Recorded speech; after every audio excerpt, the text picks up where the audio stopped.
తండ్రి కుమార శుద్ధాత్మకును తగు స్తుతి మహిమలు గల్గుగాక ఆదిని నేప్పుడు ఎల్లప్పుడు నైనట్లు యుగములలోను ఆమేన్. రండి ఉత్సాహించి పాడుదము రక్షణ దుర్గము మన ప్రభువే. చేరుకుని వచ్చిన మీ అందరికీ యేసుక్రీస్తున్నాం పేరిట శుభాకాంక్షలు. గత 3 వారాలుగా మనము యేసుక్రీస్తు వారు చనిపోయారని, లెంట్ డేస్ అని, రోజుకొక గంటని ప్రార్థన చేస్తున్నటువంటి వారు ఉన్నారు. నేనైతే మొదటి నుంచి మీకు చెప్పింది ఇది, యేసు ప్రభు వారు చనిపోయినందుకు ఏడవకూడదు. అది మన పట్ల ఆయన చేసిన ఒక మంచి కార్యము.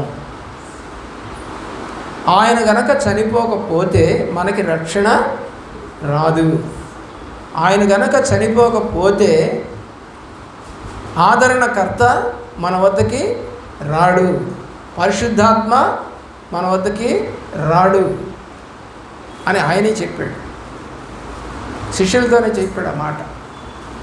కాబట్టి ఈ రోజున ప్రభువారు చనిపోయారని ఒకవేళ ఎవరైనా ఏడుస్తున్నట్లయితే అది దొంగేడుపే, నిజమైన ఏడుపు కాదు అది. ఎందుకంటే మరలా వచ్చే సంవత్సరం కూడా ఏడుస్తావు. ఇప్పటికి 2000 సంవత్సరాలుగా ఏడుస్తూనే ఉన్నారు. కానీ బైబిల్ అలా చెప్పదు. బైబిల్ ఎప్పుడు కూడా చెప్పేది ఏంటంటే, నా కొరకు ఏడవకండి, మీ కొరకు మీ పిల్లల కొరకు ఏడవండి అని ప్రభువారు చెప్పారు. అలాగే ప్రభువారు 14 స్టేషన్స్లో గురించి బైబిల్ చెప్తుంది. అవి చాలామంది ప్రకటించరు. ఒక RCM చర్చెస్లో వాళ్ళు ప్రకటిస్తూ ఉంటారు. కానీ ఎన్ని జరిగాయి. నేను యెరూషలేము వెళ్ళినప్పుడు ఆ 14 స్థలాలు చూసి వచ్చాను. లేవా? ఉన్నాయి. అక్కడ నెంబర్లు కూడా వేసి ఉంటాయి. స్టేషన్ 1, 2, 3 అని రోమన్ లెటర్స్లో రాసి ఉంటాయి. అన్ని రుజువులు ఉన్నాయి. రుజువులు ఉన్న వాటిని కూడా ప్రకటించడానికి భయపడతా ఉన్నారా? చెప్పడానికి భయపడతా ఉన్నారా? దేవుడు ముందుగానే చెప్పాడు తన శిష్యులతో, నా నామమును భరించిన వారికి ఈ లోకంలో మీకు కష్టాలు ఎదురవుతాయి, మహాసభలకు అప్పగిస్తారు మిమ్మల్ని అని శిష్యులకు ముందే చెప్పారు. ఈ రోజున నువ్వు అలాంటి కష్టాలు ఏమైనా అనుభవిస్తున్నావంటే దేవుడు నీలో ఉన్నాడు అని అర్థం. దేవుళ్ళో ఉన్నవారికి మాత్రమే ఈ కష్టాలు వస్తాయి. లేని వాళ్ళకి లోక సంబంధమైన కష్టాలు వస్తాయి.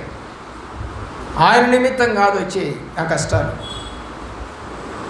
కాబట్టి ప్రేమించండి, దేవుణ్ణి కనికరించమని కోరుతా ఉన్నాడు దేవుడు.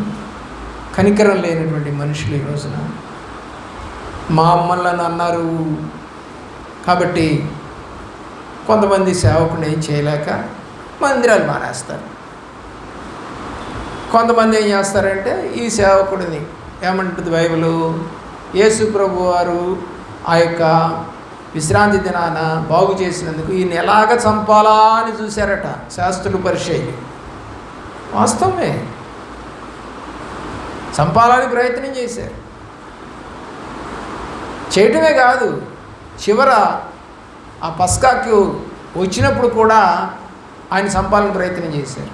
కానీ జనులేమైనా అనుకుంటారేమో అని, అల్లరవుతుందేమోనని మానేశారు అని చెప్తున్నారు. బైబిలే రాస్తుంది ఆ మాటలని. కాబట్టి గమనించండి. మరి మనము దరిదాపుగా 30 దాకా చెప్పున్నాం. క్రీస్తు ఎందుకు మరణించారు, ఎలా మరణిస్తాడు, ఇవన్నీ లేఖనాల్లో ముందుగానే వ్రాయబడ్డాయా, మరి అవి జరిగినాయా అనే వివరం మీకు చెప్తూ వచ్చాం. చాలాసార్లు చెప్పాం, మళ్ళీ కూడా కొన్ని పర్యాయాలు చెప్పుకుంటూ వస్తున్నాం. మరొక వాక్యం మనం చూసుకొని ముందుకెడదాం. 69వ సంకీర్తన 3వ వచనం.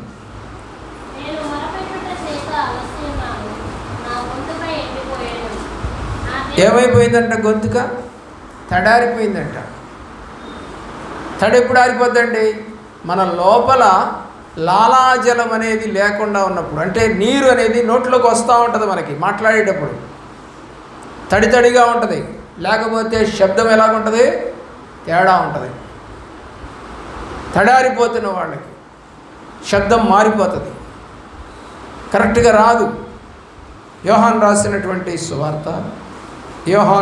సువార్త 19వ అధ్యాయము 28వ వచనం. అటు తరువాత సమస్తమును అప్పటికి సమాప్తమైనదని ఏమన్నాడు? దప్పిగా. ఏమైపోయింది? ఆయన నోరు తడారిపోయింది.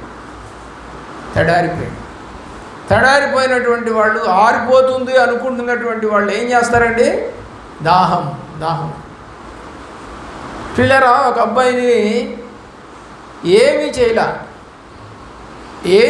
కొట్టలేదు, ఏమంటే ఉరేయలేదు, చేతులు కట్టేయలా, కాళ్ళు కట్టేయలా. ఒక గదిలో, మళ్ళీ ఓపెన్గా గ్రిల్ ఉన్న గదిలో, అంటే మనిషి చూడొచ్చు, అలాగే బయట ఉన్నోళ్ళు చూడవచ్చు అతన్ని, కానీ బయటకు రావడానికి లేకుండా ఆ గదిలో వేసి తాళం వేశారు.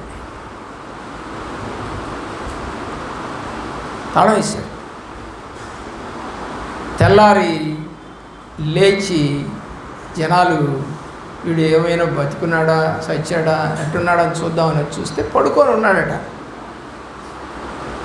సరే, దూరంగా ఉన్నాడని చెప్పేసి పిలిచారు, చాలా గట్టిగా పిలిచారు. లేవలా, ఏంటి ఇంత ముద్దు నిద్రపోతున్నాడని ఒక కర్ర తీసుకొని నెట్టారంట. ఇటు పక్క పడుకున్నాడు, అటు పక్కకి తిరిగిపోయాడట. ఇక అనుమానం వచ్చి తలుపు తీస్తే చనిపోయి ఉన్నాడు. సరే, తర్వాత అతను పోస్ట్ మార్టం చేస్తే ఎందుకు చనిపోయాడంటే మందు తాగా, కొట్టా, లేదు, గొంతు తడారిపోయి చచ్చిపోయాడు. అంటే శ్వాస కూడా పీల్చుకోవడానికి శక్తి లేనటువంటి పరిస్థితి వచ్చేసింది. సింపుల్ అది. ప్రియులారా, ఆలోచన చేయండి. ప్రభువారిని 17 గంటల పాటు, ఏమండి, గురువారము అర్ధరాత్రి నుండి, ఆయన పట్టుకుంది ఎప్పుడండి? గురువారం అర్ధరాత్రి నుండి ఉదయకాలము గడిచిపోయింది, మధ్యాహ్న కాలానికి వచ్చాడు. అప్పుడు అడుగుతున్నాడు, దాహం వేస్తాను. 17 hours, 17 గంటలు ఒక్క చుక్క నీరు తాగలేదండి, ఒక్క ముక్క ఆహారం తీసుకోలేదండి. ప్రతి బల్లారాధనకి నేను ఆహారం తిన్నాను, మీకు తెలుసు. ప్రతి బల్లారాధన ముందు రోజు నుంచి ఆహారం భుజించండి. మా మిస్సెస్ అంటది, నువ్వు షుగర్ పేషెంట్ పడిపోతావు. లేదు, నాకు తెలుసు, నా స్థితి ఏంటో నాకు తెలుసు. నా దేవుడు ఎలాగ నన్ను బలపరుస్తుంటాడో స్థిరపరుస్తుంటాడో నాకు తెలుసు. టెంప్ట్ చేయాలని చూశాడు సాతాను నా భార్య ద్వారా.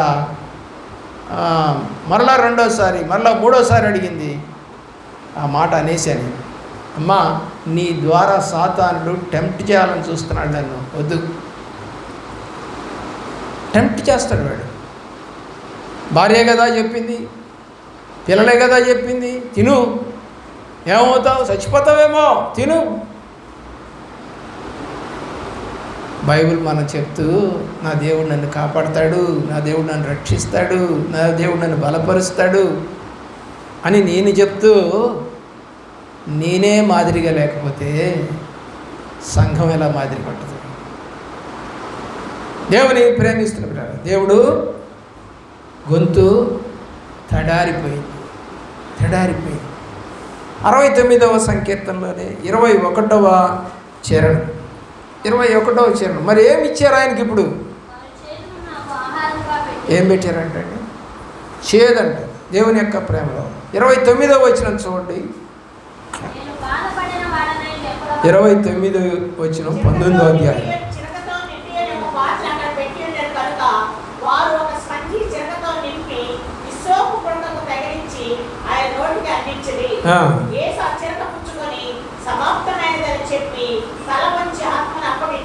ఇక్కడ మీకు కనపడుతుంది చిరకను పుచ్చుకొని అని రాయబడింది.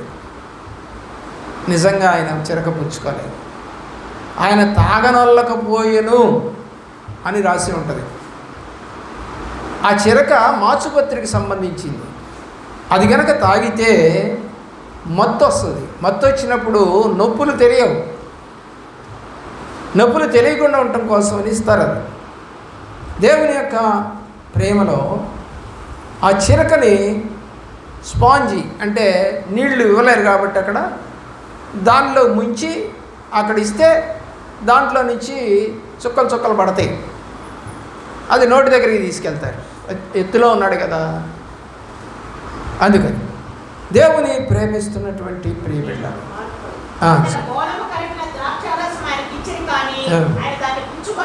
ఇక్కడైతే ఏం చెప్పాడు యోహాను రాసిన సువార్తలో? పుచ్చుకొని. ఎంత తేడా ఉంటుందండి సువార్తకి. ఎందుకని కరెక్ట్గా రాయలేకపోయారు ఒక్కోసారి బాధేస్తుంది నాకు. అందరూ ఒకటే మాట రాయాలి. పరిశుద్ధాత్మ ప్రేరణ అంటే ప్రతి ఒక్కరూ ఒకటే మాట రాయాలి. కానీ ఇక్కడేమో పుచ్చుకొని సమాత్వమైనదని చెప్పి, అక్కడేమో ఆయన తాగనొల్లకపోయేను అని రాసి ఉంటుంది. దేవుని యొక్క ప్రేమలో 109వ సంకీర్తన 22వ చరణం. దీనావస్థ, యాతన పడుతూ ఉన్నటువంటి సందర్భం ఇది. ఏమైపోయిందంటే దీనావస్థ అండి. దీనంగా ఎవడుగుతున్నాడు ఆయన? దాహము. ఎవరిచ్చేవాళ్ళు లేరండి. ఎంతమంది ఉన్నారు అక్కడ ఆ సిలువ వేయబడినప్పుడు? ఇచ్చారో లేదో మనకు తెలియదులేండి. ఇవ్వాలని అనుకున్నట్టు ఇవన్నీ కూడా చేసి ఉండొచ్చు రాణివారు. ఏదేమైనా దీనంగా అడుగుతున్నాడు. దాహం వేస్తాం. దేవుని యొక్క ప్రేమలో ఒక దీనావస్థ కలిగింది. 22 లూకాసు వార్త 22వ అధ్యాయము 44వ వచనం.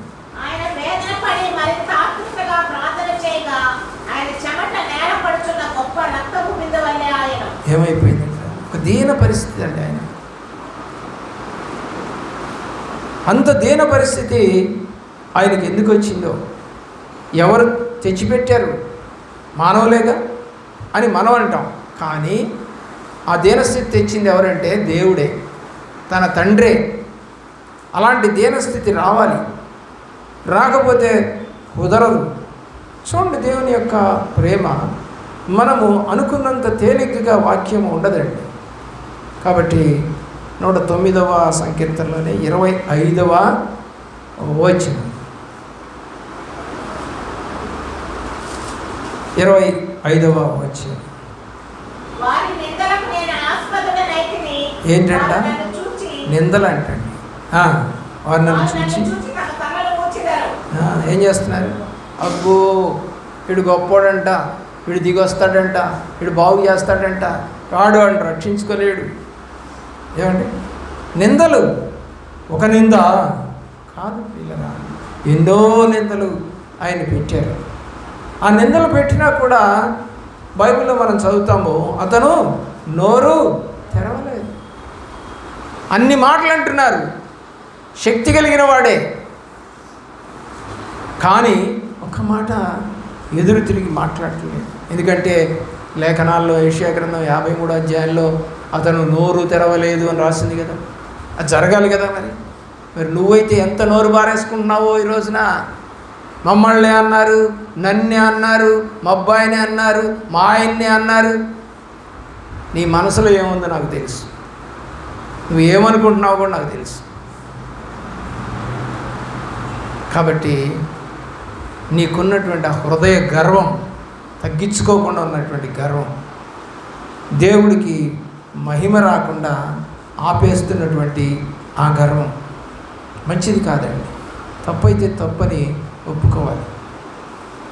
మత్తయి సువార్త 8వ అధ్యాయం 20వ వచనం చూడండి.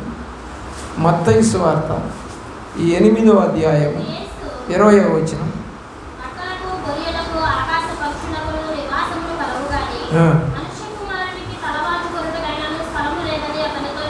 కాబట్టి దేవుని ప్రేమిస్తున్నటువంటి ఆయన పాతి పెట్టుకోవడానికి కూడా స్థలం లేదంటండి. అంటే అర్థమవుతుందా మీకు? ఆయన ఏమీ సంపాదించుకోలేదు. ఆయన ఏమి సంపాదించుకోవాలా? ఎవరిని సంపాదించుకున్నాడు? 11 మంది శిష్యులను మాత్రం సంపాదించుకున్నాడు అంతే. ఆలోచన చేయండి. మనకు బీరువాలు తెరిస్తే ఉంటాయి. ఒక ఆమె అంటుంది, అది ముట్టుకోబాకు అంటుంది. ఎప్పుడు భర్త చూడలేదంట బీరువా, భార్య బీరువాని. కానీ ఎందుకో తీపోతా ఉంటే భర్త అంటున్నాడు, ముట్టుకోబాక, తీబాకు అంట. ఏంటమ్మా అంది అంటే, సరే గొడవపడి ఎట్టకైతే పోయి బీరువా తీశారంట. అసలు బీరువాలో మామూలుగా ఇట్లా సర్ది పెట్టుకుంటాం కదండి దొంతర్లుగా. కానీ అక్కడ సర్దినటువంటి స్థలంలో కూడా ఇంకా మిగతా వస్త్రాలు దోపేశారంట. ఆ బీరువాట తీసి తీయగానే లవలవలవలవని పడిపోయినాయి అంట. భర్త గారిని బీరువా తెరిస్తే అంత ఖాళీగా ఉందంట. ర్యాక్ ఇక్కడ దాకున్నాయంట. ఎంత ఖాళీగా ఉందంట. ఈయన బతుకుతున్నాడు, ఆమె బతుకుతుంది. బైబిల్లో ఒక మాట రాసింది, భూ సంబంధమైన వాటిని మీరు కొనుక్కోబాకండి, అవి ఏమవుతాయంట చెప్పండి? చిమ్మెట కొడతాయి. చిమ్మెట అంటే పురుగు. సిల్వర్ ఫిష్ చూసారా మీరు? చూడలేదు ఇంతవరకు? మీ అట్టకాల్లో ఉంటాయి సిల్వర్ ఫిష్, మీ పుస్తకాల్లో ఉంటాయి సిల్వర్ ఫిష్. దాని పేరు సిల్వర్ ఫిష్. అంటే మెరుస్తూ ఉంటుంది వెండిలాగా, ఇంతే ఉంటుంది. కానీ మన పుస్తకాలని, మన గుడ్డల్ని పాడు చేస్తుంది. అది ఎట్లా వస్తుందో తెలియదు, పుట్టుతుంది, దాంట్లోనే పుట్టుద్ది అది. ప్రియులారా, అదే హాని చేయదు. చెదపురుగు ఏమన్నా హాని చేస్తా మనల్ని అంటే చేస్తుంది. చెదపురుగు కుట్టుద్ది, తెలుసా మీకు? చెదపురుగు కుట్టుద్ది, దానికి కుట్టే రోగం ఉంది. చీమ కుట్టే రోగం ఉంది ప్రియులారా. కానీ సిల్వర్ ఫిష్ లేదు. దేవుని యొక్క ప్రేమలో ఆలోచన చేయండి. జకర్యా గ్రంథం 11వ, ఇప్పుడు చెప్పానండి 25వ వచనానికి, మత్తయి 27వ అధ్యాయం, మత్తయి 27వ అధ్యాయం 39వ వచనం. మత్తయి 27వ అధ్యాయం.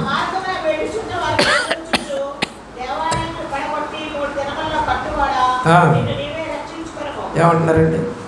దేవాలయమును పడగొట్టి కట్టువాడా, నిన్ను నీవే రక్షించుకో, నీవు దేవుని కుమారుడు అయితే. ఏంటండి ఇదంతా? నిందలు కాదా? దేవుడే కదా, అద్భుతాలు చూశారు కదా ప్రజలు. కానీ ఏమంటున్నారు? దేవుడు కుమారుడు అయితే. అలాగే శాస్త్రులను, పెద్దలను, ప్రధాన యాజకులను కూడా ఆయనను అపహసించుచు. అందరూ చేశారండి అపహాస్యం. ఏరా మీ నాన్న మంచోడంటే, కొంచెం మంచోడేనండి అందంట కూతురు. ఏరా మీ నాన్న మంచోడంటే, పర్వాలేదండి మంచోడు. ఏమమ్మా మీ ఆయన మంచోడు? ఏం మంచోడు, ఎప్పుడు తిడతా ఉంటాడు, ఎప్పుడు కొడతా ఉంటాడు, ఏం మంచోడు ఆయన అందంట. ఇప్పుడు ఇంతకీ ఈ ముగ్గురు చెప్పిన సమాధానంలో అతను మంచోడా చెడ్డోడా? చెడ్డోడే. ఈ ముగ్గురు చెప్పే సమాధానంలో తండ్రి మంచోడు కాదు. సరే, ఆ ముసలమ్మని అడిగారంట, అయ్యా నా కొడుకు బంగారం అని చెప్పిందంట. అదేంటమ్మా వాళ్ళంతటా చెబుతుంటే నువ్వు ఇట చెబుతావంటే, అయ్యా పెళ్ళైనప్పుడు దానికి కట్టుకోవడానికి 2 చీరలు లేవు. ఇప్పుడు బీరువానండి ఎన్ని చీరలు ఉంటాయి చూడండి. మంచోడు కాదు ఆయన. ఆయన డబ్బులు ఇవ్వకపోతే ఏం కొనుక్కుందా? లేకపోతే ఏమైనా ఉద్యోగం చేస్తామందా? ఇంట్లో కూర్చునే మనిషి. ఒకటి మంచితనం చెప్పాడు. రెండవది, అయ్యా ప్రతి వారం మాంసం తెస్తాడు మా అబ్బాయి.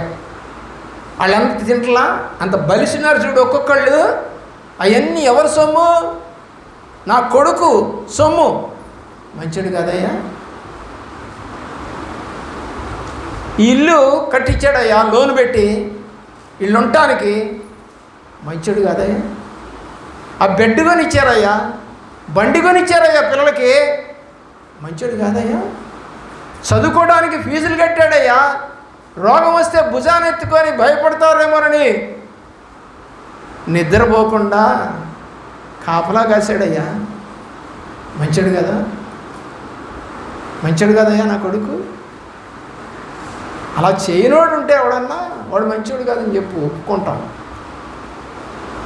ఎందుకు మంచోడు కాదో వాళ్ళు చెబుతున్నారు, ఎందుకు మంచోడో వాళ్ళ తల్లి చెప్తారు. దేవుని ప్రేమిస్తుంటాడు. నాకు కూడా ప్రతి సంవత్సరం వస్త్రాలు తెస్తాడయ్యా, అయితే నేనే వద్దంట. ఎందుకో తెలుసా? అయ్యా నాకెందుకయ్యా ముసలిదానికి, నేను ఎక్కడేసుకొని తిరుగుతా, సాల్లే అయ్యా నాకు ఈ ముతగ్గొడ్డలు, పిల్లలకు కొను అంటాడు. మంచోడు కాదయ్యా, మంచోడు కాదా మా నాన్న? చెప్పండి రా ఇప్పుడు అని కొడుకుల్ని కూతుర్ని అడుగుతుంటే తలకాయలు తెచ్చుకున్నారట. దేవుని ప్రేమిస్తున్నటువంటి ప్రియులరా, నిందలు ఏమన్నా తలకాయ ఎత్తి మాట్లాడాడండి? ఒక్క మాట. దేవుని యొక్క ప్రేమలో ఆలోచించి జకర్యా గ్రంథము 12వ అధ్యాయము 11వ అధ్యాయము 12వ వచనం.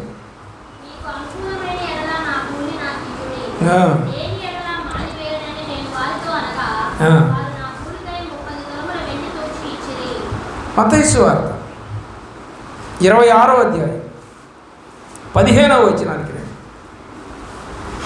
నేను ఆయనను మీకు అప్పగించిన యెడల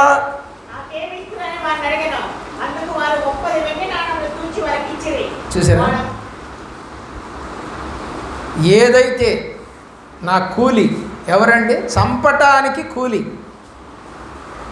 యేసు ప్రభుని చంపటానికి పట్టివ్వటానికి కూలి తీసుకున్నాడు ఇస్కరియోతు యోధా. ఈ మాట ముందే రాయబడింది. 13వ వచనం కూడా చూడండి, 13వ వచనం చూడండి. జకర్యా గ్రంథము 11:13. త్వరగా చదవండి. ఒకరు పాత నిబంధన చూస్తూ ఉండండి, ఒకళ్ళు కొత్త నిబంధన దగ్గర పెట్టుకోండి, త్వరగా వాక్యం అయిపోద్ది.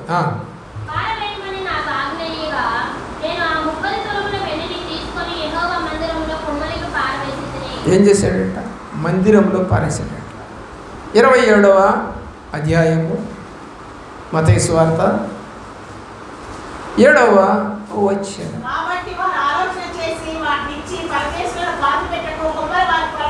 చూసారా, పారేసిన డబ్బులతో ఏం కొన్నారు? కుమ్మరి వానికి పొలం కొన్నారు. ఎన్ని డబ్బులు? 30. 13వ అధ్యాయం 7వ వచనం జకర్యా.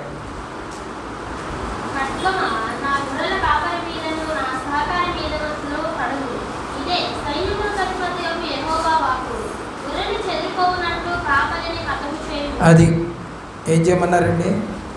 గొర్రెల కాపరిని కొట్టండి, గొర్రెలు చెదిరిపోతాయి. అతను ఏం చేయాలి? హతం చేసేయండి, చంపేసేయండి, అటు బతకూడదు. మత్తయి సువార్త 26వ అధ్యాయము 31వ వచనం. అప్పుడు యేసు వారిని చూచి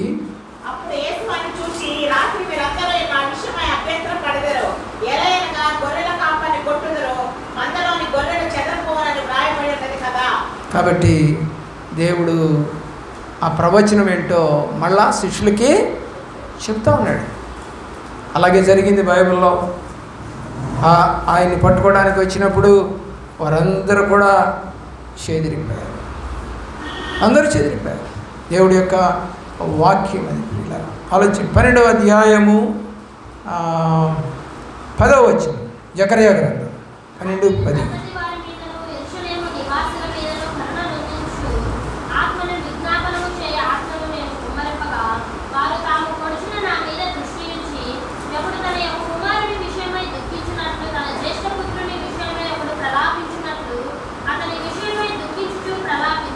పొడిచిన వారిని చూస్తారు. యోహాను రాసిన సువార్త 19వ అధ్యాయము 34వ వచనం నుండి 37వ వచనం దాకా. సైనికులలో ఒకడు ఈటెతో ఆయన ప్రక్కన పొడిచెను. చూసారా, పొడిచిన వారు చూస్తూ ఉన్నారు. ఇది చూచిన వారు సాక్ష్యం ఇస్తున్నారు. అతని ఎముకలలో ఒకటి ఈయనను విరిగిపోలేదు. పిల్లలు ఆలోచించేయండి. 37వ వచనంలో తాము పొడిచిన వారి తట్టు చూతురు అని మరొక లేఖనము చెబుతున్నది. పొడిచిన వారి తట్టు చూస్తారు వాళ్ళు. ప్రకటన గ్రంథం 1:7 చూడండి. ప్రకటన గ్రంథము 1వ అధ్యాయము 7వ వచనం.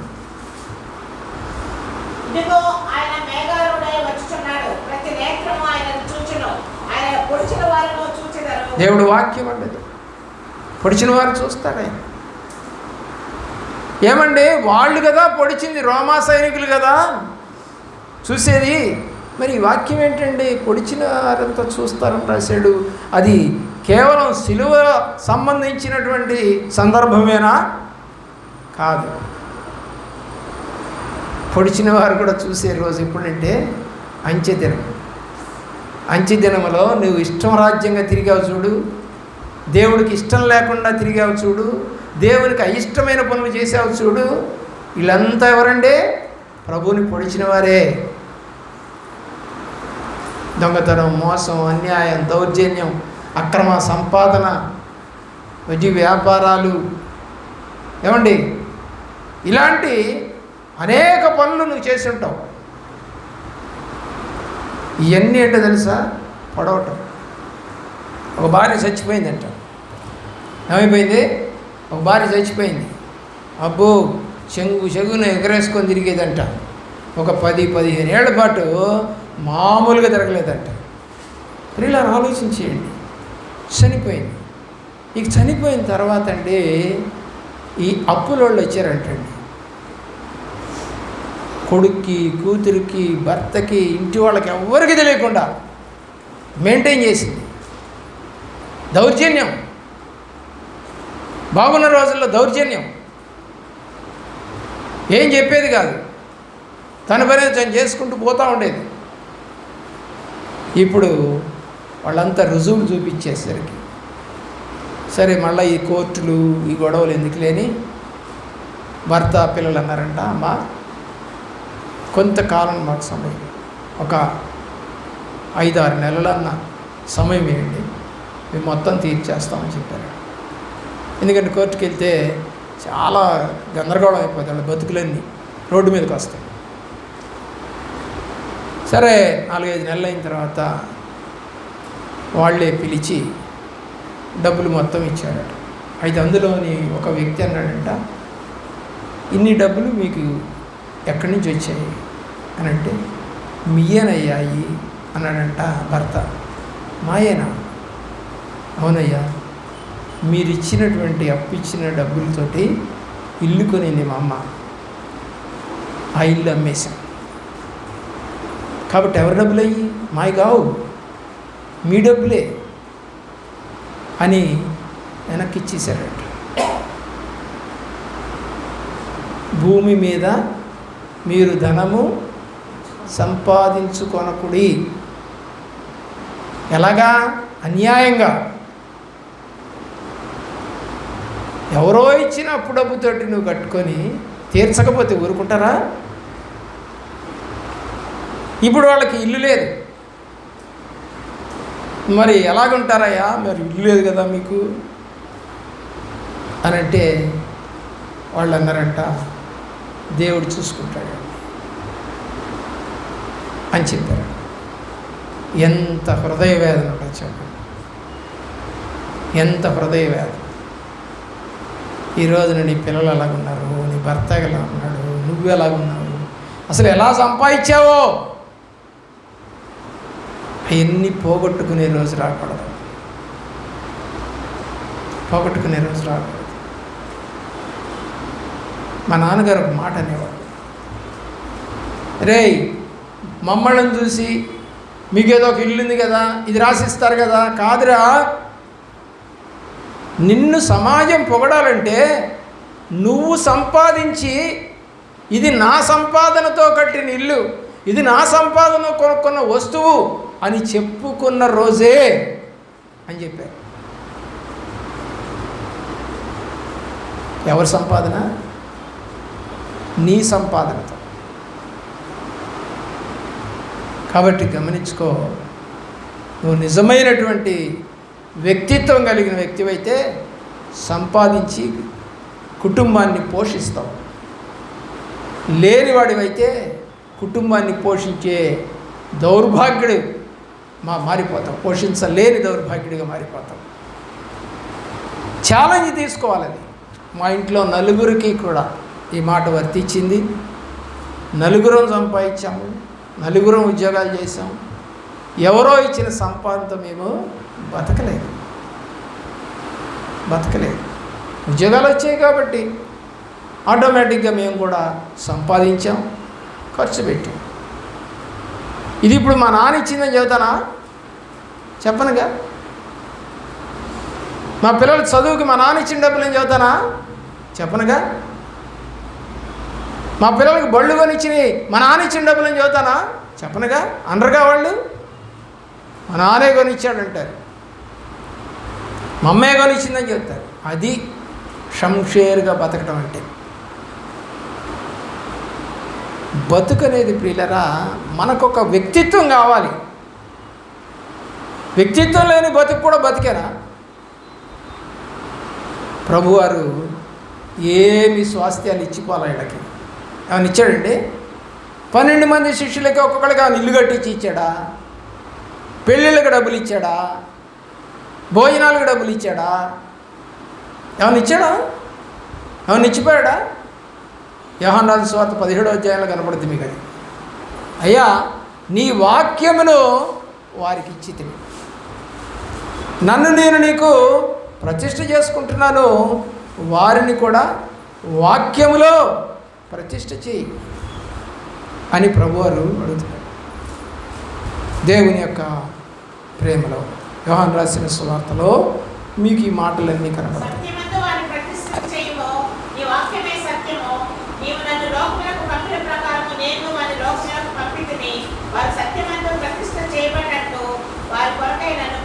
ఏడో వచనం చదవండి. నీవు నాకు అనుగ్రహించిన మాటలు ఏమిచ్చాడంట? ఏమిచ్చాడు? వాక్యం. డబ్బులు ఇచ్చాను, ఇళ్ళు ఇచ్చాను, వాహనాలు ఇచ్చాను, పెళ్లి ఖర్చులు ఇచ్చాను, ఈ రాయిలా ఏమిచ్చాను నేను వాళ్ళకి? నా మాటలు, వాక్యం ఇచ్చాను. ఆ మాట అంటాడు, నేను నీ యొద్ద నుండి బయలుదేరి వచ్చింది నిజముగా ఎరిగి నీవు నన్ను పంపిదివని నమ్మిరి కనుక నీవు నాకు అనుగ్రహించినవన్నీ నీ వల్లనే కలిగినవని వారు ఇప్పుడు ఎరిగి ఉన్నారు కనుక నేను వారి కొరకు ప్రార్థన చేస్తున్నాను, లోకము కొరకు కాదు. నీవు నాకు అనుగ్రహించి ఇచ్చినటువంటి నీ వారైనందున వారి కొరకు ప్రార్థన చేస్తున్నాను. నావన్నీ నీవి, నీవియు నావి, వారి యందు నేను మహిమపరచబడి ఉన్నాను. ముందుగా నన్ను నేను నీకు ప్రతిష్ట చేసుకుంటాను.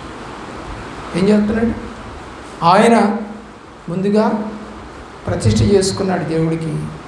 ఆ తర్వాత వీళ్ళని కూడా ఆయన ప్రతిష్ట చేశాడు. ఈ రోజున నీవు దేవుని కొరకు ఏం చేశావు? ఎంత పోగొట్టుకున్నావు? ఇంకో మాట అంటాడు ప్రభువు, ఈ భూమి మీద మీరు దేన్ని పోగొట్టుకున్నారో దానికి 4 పరలోకములో సంపాదించుకుంటారు అన్నాడు. నా నిమిత్తము పోగొట్టుకున్న వారందరికీ ఆయన పరలోకంలో సంపాదిస్తాడట, సంపాదించుకున్నట్టు చేస్తాడట. దేవుని యొక్క ప్రేమలో నేను మొన్న చెప్పాను, ఒకసారి గుర్తుందో లేదు. నామకార్థ క్రైస్తవుడు అంటే అప్పుడప్పుడు చర్చికి వచ్చేవాడు, డైలీ చర్చికి వస్తూ సేవకుడిని, వాక్యాన్ని, మందిరాన్ని ప్రేమించేవాడు, ఆత్మలు సంపాదించినవాడు. 2 చనిపోయారు, పరలోకానికి వెళ్ళారు. పరలోకంలో ఏముంటాయని రాశాడు దేవుడు? నివాసాలు ఉంటాయంట మనకి. 14వ అధ్యాయం యోహాను రాసిన సువార్తలు కనపడతాయి. ఒక్కొక్కరికి ఒక్కొక్క నివాసం ఉంటుందంట. సరే, ఇతను క్రైస్తవుడేగా, ఇతను గదిలోకి వెళ్ళాడంట. ఎవరు? నామకార్థ క్రైస్తవుడు. చీకటిగా ఉందంట గది, వెలుగు లేదంట, అక్కడ చీకటిగా ఉందంట. అలాగే ఆత్మను సంపాదించిన సేవకుడు వెళ్ళాడు అతనికి ఇచ్చిన గదిలో. ఒక 20 కిరీటాలు పెట్టినాయి అంట గదిలో, దగ్గదగదగా మెరిసిపోతా ఉన్నాయంట, రత్నాలు వైడూర్యాలతో. దాని మీద వెలుగు పడతా ఉందంట. లోపలికి వెళ్ళగానే కళ్ళు జిగేలు అనేటట్టుగా కనపడతా ఉన్నాయంట. ఈ రెండో వాడు చీకటి కొందిగా గదిలో, వీడు వచ్చిండంట. ఏంట్రా నీ గదిలో మెరిసిపోతా ఉంది, 20 కిరీటాలు కనపడతా ఉన్నాయి, నా గదిలో ఏమీ లేదేంటి, ఏంటి చీకటి కొంది అన్నాడంట. అప్పుడు ఒక స్వరం వినపడతా ఉందంట. ఏమన్నా తెలుసా? ఇతను నా కొరకు పనిచేసి 20 ఆత్మలు సంపాదించాడు, ఆ 20 ఆత్మలే 20 కిరీటాలు. దేవుడు వాక్యం సెలవిస్తూ ఉంది, ఒక్కొక్కళ్ళకి ఒక్కొక్క కిరీటం ఉంది. ఎన్ని కిరీటాలు సంపాదించాడు ఇతను? 20. వాడు ఒక్కటి కూడా సంపాదించాడు. అసలు వస్తేగా సరిగ్గా చర్చికి, నడిస్తేగా. అలాగా నీవు కూడా ఇవాళ చర్చికి వస్తూ ఒక్క ఆత్మను కూడా నువ్వు సంపాదించకపోతే, నువ్వు చనిపోతే నీ గది ఎలా ఉంటుంది? చీకటిగా ఉంటుంది. నో యూజ్, ఏ ఉపయోగంలా. అదే చెప్పాను కదా, ఒక సంసారంలో ఒక భర్త ఒక భార్య సంపాదించకపోయినా, ఒక భర్త సంపాదించకుండా గనక కుటుంబాన్ని పోషించలేకుండా ఉంటే గనక ఆ వ్యక్తిని ఏమంటారండి? బయట తొందరపడి అనకపోవచ్చు కానీ ఒక మాట గుసగుసలాడతారు. ఆడొక పనికి మాలాడు అండి, ఆడొక పనికి మాలాడు, పిల్లాన్ని పోషించలేడు, పిల్లల్ని పోషించలేడు, ఆడుగుద్ది కూడా ఒక బతికేనా అని లోకులు అంటారు. ఎదురుబడి అనకపోవచ్చు, ఎంతమంది అంటారో ఆ మాట. పిల్లలు పుట్టకపోతే ఏమంటారండి? గొడ్రాలు అంటారట. పిల్లలు పుట్టకపోతే గొడ్రాలు బైబిల్ అని రాసింది. అలాగే సొలొమోను కుమారుడు ఎవరిని సంపాదించుకున్నాడట?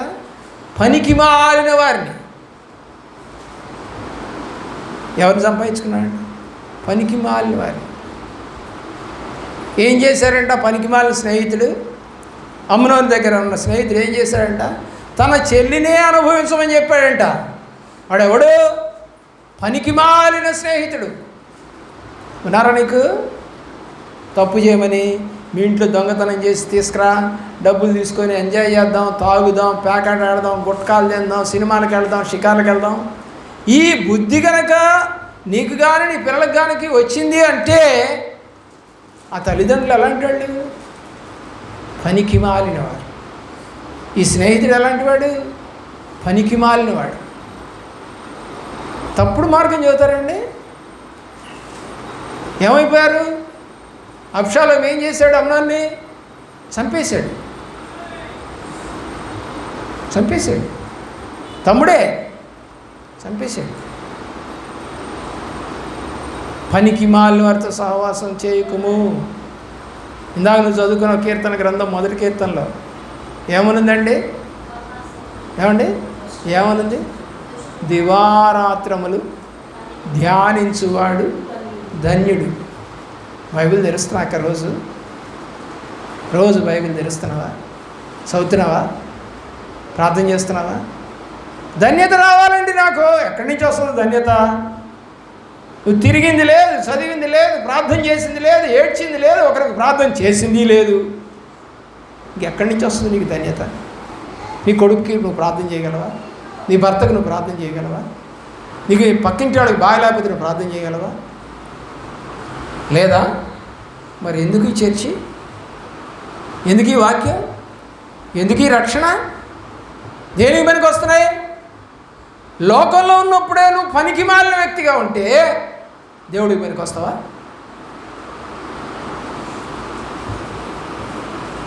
ఆలోచించి పొడిచిన వారు చూస్తారు. ఎలా పొడుస్తున్నావో చెప్పా. ఇప్పుడు నువ్వు ఎలా దేవుణ్ణి పొడుస్తున్నావో. ఆమోసు గ్రంథం 8:9. ఆమోసు గ్రంథము 8వ అధ్యాయము 9వ వచనం. అలాగే మత్తయి సువార్త 27:40 తెరవండి ఒకళ్ళు.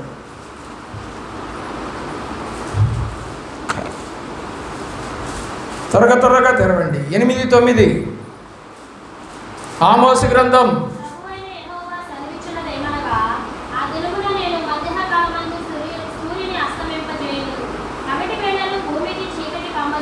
ఏమొస్తుందంట పగటి వేళ? చీకటి వస్తుంది. మత్తయి సువార్త 27:45, 27వ అధ్యాయం 45వ వచనం. ఏం చెప్పాడు దేవుడు? భూమి మీద పగటి కాలమందు చీకటి కమ్ముద్ది. జరిగిందా? జరిగింది. ఏదైతే వాక్యంలో చెప్పారో ప్రవచనం అన్నీ నెరవేరాయి. దానియేలు 9:26, దానియేలు గ్రంథం 9వ అధ్యాయం 26వ వచనం. మత్తయి సువార్త 27:50 తిరిగి 27:50 మత్తయి. ఒకళ్ళది ఒకళ్ళది చూస్తూ ఉంటే తేలిక. ఎన్నిసార్లు చెప్పినా మనకు బుద్ధి రాదు. చెప్పాక రాదని ఇక అంతే. ఆ బుద్ధి అంతే అట్లాగే ఉంటుంది. ఇప్పటికి 2 వాక్యాలు చెప్పచ్చు.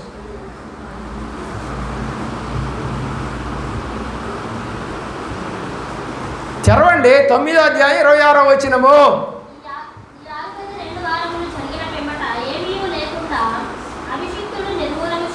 ఏమవుతాడు అభిషిక్తుడు?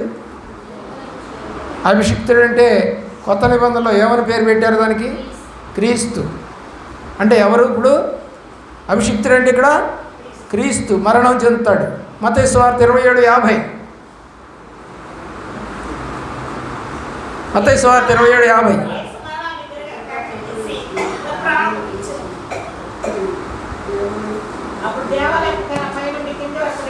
ఏమండి? ప్రార్థన తగ్గిన, ఆత్మీయత తగ్గిన, పరిశుద్ధాత్మ తగ్గిన ప్రతి దానిలో మనం వెనకబడిపోతాం. బతిమిలాడి చెప్తున్నాను, ప్రభు సన్నిధిలో మన ఇష్టం వచ్చినట్టుగా ఉండకూడదు. ప్రభుకి ఇష్టంగా బతకండి, కష్టంగా కాదు. మత్తయి సువార్తలో 27వ అధ్యాయము 50వ వచనం.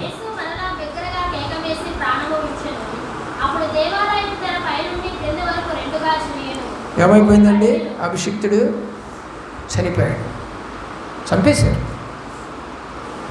అభిషిక్తుడు మరణమొందుతాడు అని రాయబడిన మాట. క్రీస్తు చనిపోతాడు.